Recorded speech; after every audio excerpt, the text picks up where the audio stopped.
sobre les biblioteques. Hi ha una comissió de biblioteques que comença a funcionar enguany, però que no ha tingut molta efectivitat. Ens agradaria que solucionaren dos temes. La dificultat dels estudiants que estem tinguent ara en l'època d'exàmens per trobar llocs lliures per tal d'estudiar és molt gran. Ens agradaria que s'obriren les altres biblioteques en dies claus com són els caps de setmana. I la segona qüestió és el tema de l'aire condicionat i de la calefacció, que els estudiants ja no saben com queixar-nos i a adreçar-nos. Ens remeten sempre a un director superior i és una cosa que s'allarga massa. Ens agradaria que els funcionaris de les biblioteques pogueren controlar aquest tema per tal de fer-nos l'estudi més còmode. En segon lloc, les avaluacions de la docència, què se fan amb aquestes avaluacions, quines repercussions tenen, i amb la mateixa línia el seguiment de les titulacions, com era el títol d'un punt de l'informe, on estan totes les queixes sobre el Pla Bologna que s'han fet els últims anys, quan se va començar a reformar els graus, els mals graus i la mala aplicació d'estos, i ja per últim la qüestió de la reforma dels màsters i dels postgraus, fer patent la desigualtat en quant a l'oferta lingüística entre valencià i castellà, que la de valencià, per si algú s'ho imagina, és pràcticament inexistent. En quant a les infraestructures, proposem la reobertura del Col·legi Lluís Vives perquè, com bé se reflexa en l'informe, l'oferta d'habitatge de la Universitat de València és escandalosament baixa i ja que estem, millorar la comunicació entre els campus.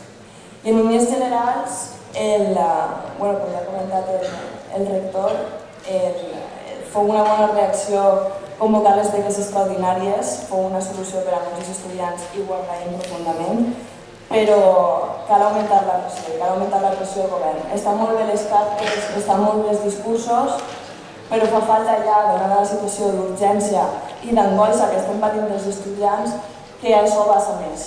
No sols la insubmissió, sinó que hi ha també termes mitjos, com moltes vegades hem proposat i moltes vegades ens ha denegat que el rector encapçali una manifestació i mesures d'aquesta manera. En conclusió, ens haurà agradat veure un poc més d'autocrítica en l'informe de gestió. No veig reflexada per a res la mala situació que està patint la Universitat de València en aquest moment i creiem que és una cosa que s'hauria d'haver fet.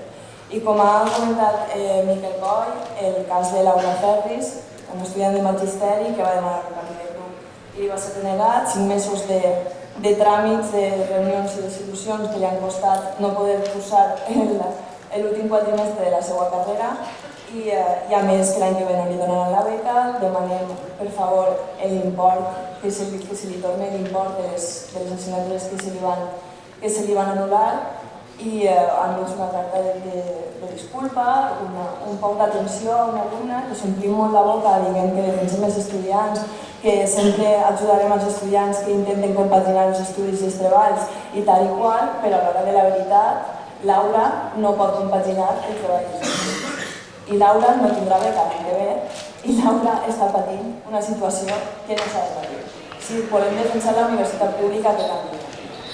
I sobre aquest tema, ja més general, no sols per a Laura, sinó segurament per als estudiants que vindran en aquesta situació, és que la universitat se replantegi la seva actitud, ja no la normativa, perquè és un procés que sol durar 3 anys, sinó la seva actitud enfront a aquesta normativa, que siga més indulgent en quant als terminis de matrícula, que si una persona, si un estudiant aconsegueix un treball fora de plaç que se pugui canviar, i coses d'aquestes que, en definitiva, demostrarien que la universitat i el rectorat de veritat se preocupa pels seus estudiants.